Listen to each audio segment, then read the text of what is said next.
नमस्कार दोस्तों। आज की घटना एक व्हाट्सएप चैट से स्टार्ट होता है। 16 साल की काव्या ने ये व्हाट्सएप नोट पर अपनी चचेरी बहन को भेजा था, जो एमपी के पिपरिया में रहती थी। लेकिन मुस्कान में ये व्हाट्सएप नोट को कहीं घंटों के बाद उसे देखती है। इस तरह का मैसेज सुनकर कोई भी शख्स घबरा जाएगा, और ये मुस्कान के साथ हुआ।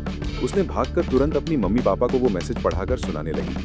अपने भाई और भतीजी की हत्या की खबर अपने ही भतीजे के मुंह से सुनकर उनके पैरों से जमीन सरक गई। बगिया और जबलपुर के बीच 230 किलोमीटर की दूरी है, जिस वजह से जाकर भी वो तीनों 3 घंटे में वहां नहीं पहुंच सकते थे। इसलिए उन्होंने जबलपुर में रहने वाली रिश्तेदारों को फोन कर उसकी खबर दी। आप पर 4 बजे जबलपुर पुलिस रेलवे कॉलोनी में काव्या के घर पहुंची। जब वहां पहुंचकर वहां का मंजर देखें तो काफी भयानक था। काव्या के पिता की बॉडी पॉलिथीन में लिपटी हुई थी और कहीं किचन में भी पड़ी हुई थी। वहीं पूरे घर की छाननी के करने की मौजूद भी पुलिस को काव्या की छोटी बहन भाई नीतीश का कोई नहीं पता चल पाया। तभी पुलिस वालों की नजर रेफ्रिजरेटर के हैंडल पर पड़ी। गौर से देखने पर उसमें खून लगा हुआ था।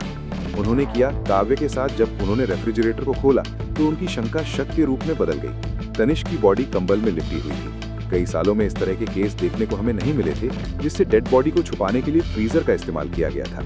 ये बंगला बाकी केस से अलग था। बॉडी की कंडीशन बता रही थी कि जिसने भी अपराध किया है या अंजाम दिया है, उसके सर पर खून सवार होगा। यह ऐसा शैतान जिसने 8 साल के बच्चे को भी नहीं बचा। घर पर मिले पिता और 8 साल के बेटे की लाश से पूरे परिवार में हाहाकार मच गया। रवि मां को भोजन लेकर 1 साल भी नहीं हुआ था कि अब अचानक परिवार में 2 लोगों की ऐसी दर्दनाक हत्या हो चुकी थी। सवाल ये था कि उसके पिता भाई की खबर देने वाली काव्या आखिर कहाँ है। मुस्कान जल्दी ही जबलपुर पहुंची।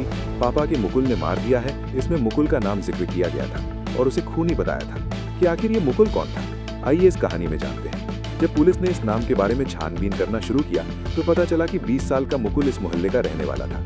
उसे राजकुमारी की बेटी का प्यार से रिपोर्ट के आधार पर पुलिस को पॉस्को एक्ट के तहत मुकदमा दर्ज कर जेल भेज दिया गया था। ये घटना 6 महीने पहले सितंबर 2023 की है। उसी वक्त काव्या 15 साल की थी। अगर मुस्लिम जेल में था तो फिर काव्या ने मुस्कल का नाम क्यों लिया।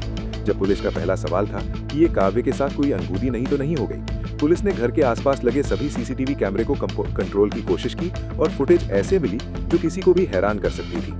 घटना के दिन दोपहर 11:30 बजे मुकुल लकड़ी स्कूटी से कॉलोनी के बाहर निकलते हुए नजर आया और इसके बाद सेकंड बेबी काव्या भी बाहर आते हुए दिखाई देती है। इस फुटेज के कई सवाल खड़े कर दिए थे। पहले मुकुल जेल में था तो फिर बाहर कैसे आया। दूसरा, काव्या मुकुल के पीछे पीछे क्यों गई, जबकि मुकुल के ऊपर काव्या का किडनैपिंग और रेप करके दर्ज था।